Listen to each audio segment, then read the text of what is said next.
Assalamualaikum warahmatullahi wabarakatuh. Hai, kembali lagi bersama Ibu pada pelajaran kimia. Nah, pada kesempatan kali ini Ibu akan bahas materi mengenai rumus kimia. Minggu lalu kita telah membahas materi mengenai lambang unsur. Nah, minggu ini Ibu akan melanjutkan materi minggu lalu, yaitu mengenai rumus kimia. Nah, sebelum masuk ke materi, alangkah lebih baiknya kita mengetahui terlebih dahulu nih kompetensi dasar dan tujuan pembelajaran kita pada kali ini. Nah, untuk kompetensi dasar yaitu yang pertama, menganalisis lambang unsur, rumus kimia dan persamaan reaksi. Nah, yang kedua yaitu mengintegrasikan penulisan lambang unsur dan rumus kimia dengan persamaan reaksi kimia berdasarkan kasus-kasus dalam kehidupan sehari-hari. Nah, itu merupakan kompetensi dasar pada pembelajaran hari ini. Nah, bagaimana dengan tujuan pembelajarannya? Sesuatu kita lakukan pasti akan mempunyai tujuannya tersendiri. Begitu juga pembelajaran kita pada hari ini. Nah, tujuan pembelajaran kita pada hari ini yaitu yang pertama, siswa mampu mengenal lambang senyawa dalam bentuk rumus kimia. Yang kedua, siswa mampu membedakan rumus molekul dan rumus empiris. Nah, itu yang akan kita pelajari pada kali ini. Poin-poin penting dalam untuk mencapai tujuan kita pada pembelajaran rumus kimia kali ini. Nah, berikut materi-materi yang akan kita bahas. Minggu lalu kita telah membahas materi mengenai lambang unsur. Nah, minggu ini kita akan membahas materi mengenai rumus kimia. Minggu selanjutnya kita akan membahas mengenai materi persamaan reaksi. Oke? Apa itu rumus kimia? Ada yang tahu pengertian dari rumus kimia? Nah, sebelum kita mempelajari lebih lanjut mengenai rumus kimia, alangkah lebih baiknya kita mengetahui dulu nih pengertian dari molekul sebagai dasar untuk mempelajari rumus kimia itu sendiri. Nah, apa sih molekul itu? Molekul adalah bagian paling kecil dari senyawa yang terbentuk dari kumpulan atom-atom atau lebih yang terikat bersama oleh ikatan kimia. Nah, jadi molekul ini adalah bagian paling kecil yang terbentuk dari kumpulan beberapa atom atau lebih yang terikat bersama oleh ikatan kimia. Nah, jadi molekul ini terbagi menjadi dua, ada molekul unsur dan molekul senyawa. Molekul unsur adalah molekul yang terdiri dari atom-atom yang sejenis seperti O2. Artinya, dia mempunyai atom yang sejenis. Nah, yang kedua yaitu molekul senyawa. Molekul senyawa adalah molekul yang terdiri dari atom-atom yang berbeda jenis. Nah, molekul unsur tadi dia sejenis dan molekul senyawa yaitu dia berbeda jenis. Seperti H2O yaitu terdiri dari atom H dan atom O. Nah, begitu mengenai pengertian dari molekul, ada molekul unsur dan molekul senyawa. Nah, setelah kita mengetahui pengertian dari molekul, barulah kita bisa membahas materi mengenai rumus kimia. Jadi, suatu atom tunggal dapat dikatakan sebagai lambang unsur. Nah, ada yang masih ingat nggak nih pengertian dari lambang unsur yang telah kita bahas minggu kemarin? Oke, jika tidak ingat kan Ibu ulang kembali. Jadi lambang unsur itu adalah setiap huruf atau pasangan huruf yang merupakan lambang unsur. Misalnya seperti F, H, O, ada AU dan aluminium atau Al. Jadi fungsi dari lambang unsur itu adalah digunakan untuk menuliskan sebuah unsur secara singkat dan mampu memudahkan pembaca atau pembelajar untuk mengingat dari senyawa kimia tersebut. Nah, itu pengertian lambang unsur yang sudah kita bahas minggu lalu. Nah, bagaimana dengan rumus kimia itu sendiri? Jadi, rumus kimia itu adalah kecenderungan atom-atom untuk membentuk molekul atau ion, menyebabkan perlunya suatu notasi. Nah, jadi itu pengertian dari rumus kimia. Rumus kimia suatu zat memuat informasi tentang jenis unsur dan jumlah atau perbandingan atom-atom unsur penyusun zat. Jadi rumus kimia itu dia terdiri dari beberapa informasi mengenai jenis unsur dan jumlah atau perbandingan atom-atom dari penyusun zat itu sendiri. Seperti contoh H2SO4. H itu adalah lambang unsur. 2 adalah angka indeks punya H. Kemudian S disebut juga dengan lambang unsur. O disebut juga lambang unsur. Dan 4 itu adalah angka indeks. Nah, itu merupakan komponen dari rumus kimia yang memuat informasi mengenai jenis unsur atau jumlah dan perbandingan atom-atom unsur dari penyusun zat. Rumus molekul. Rumus molekul adalah rumus kimia suatu zat yang menyatakan jenis dan banyaknya atom yang sebenarnya dalam satu molekul atau zat.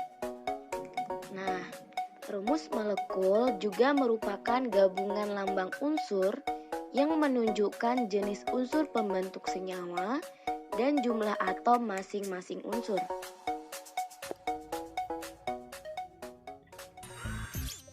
Perhatikan contoh berikut.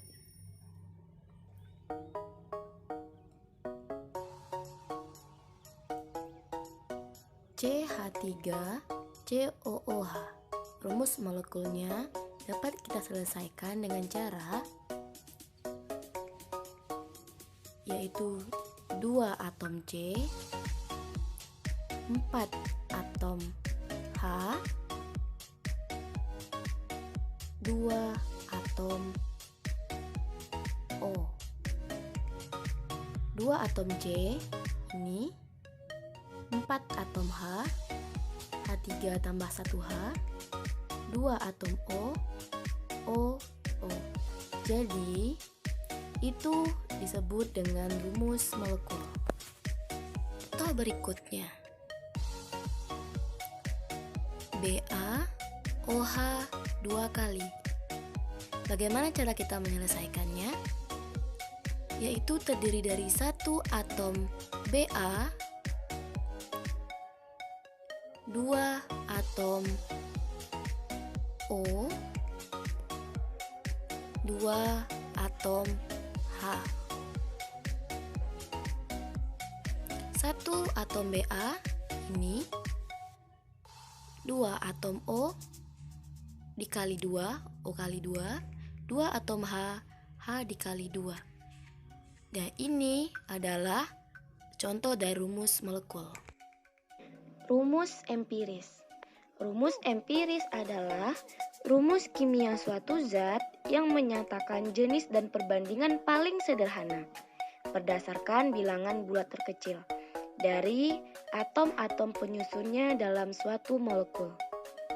Artinya, rumus empiris adalah rumus kimia yang menyatakan perbandingan atom-atom yang paling kecil atau yang paling sederhana. Dengan catatan jika suatu senyawa mempunyai rumus molekul dengan perbandingan atom-atom yang tidak dapat disederhanakan lagi, maka rumus empiris sama dengan rumus Dan molekulnya. contoh berikut. H2O2. Nah, bagaimana cara kita menentukan rumus empirisnya? Yang pertama kita bandingkan antara H banding O. Nah, H di sini 2. Kita banding O di sini 2. Jadi, kita dapat menyelesaikan rumus empiris dengan cara dibagi. Artinya, 2 dibagi 2.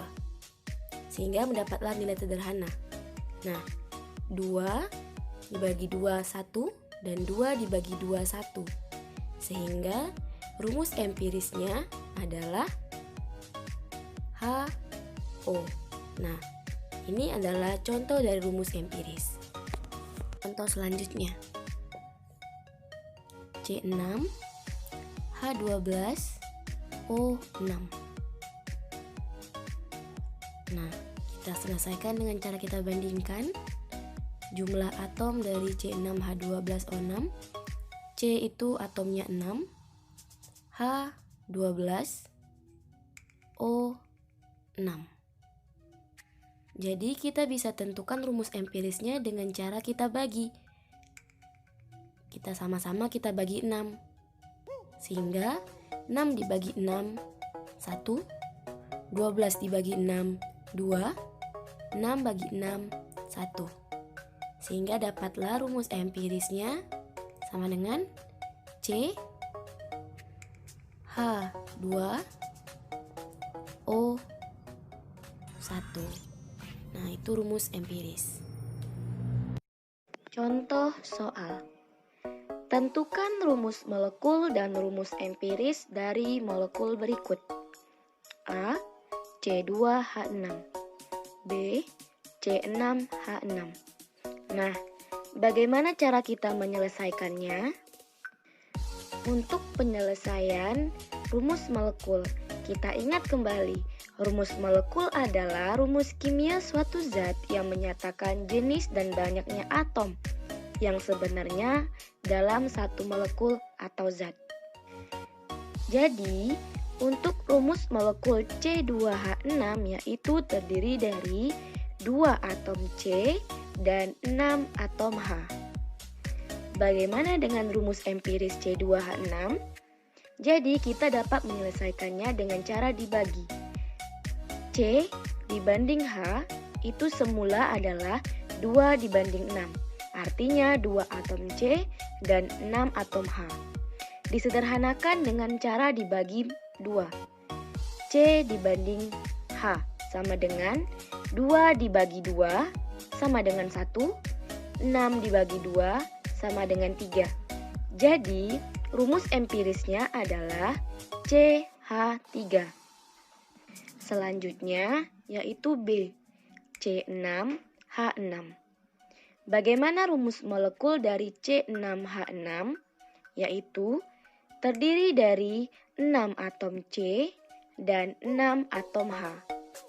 Sementara rumus empirisnya adalah C dibanding H yang semula 6 dibanding 6 disederhanakan dengan cara dibagi 6.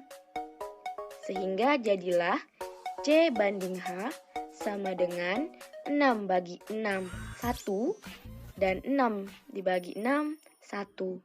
Jadi rumus empiris dari C6H6 adalah CH.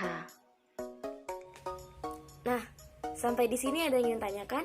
Jika ada, silakan dilanjutkan di grup kelas kita saja. Ibu akan jawab pertanyaan-pertanyaan kalian yang sekiranya yang tidak kalian mengerti.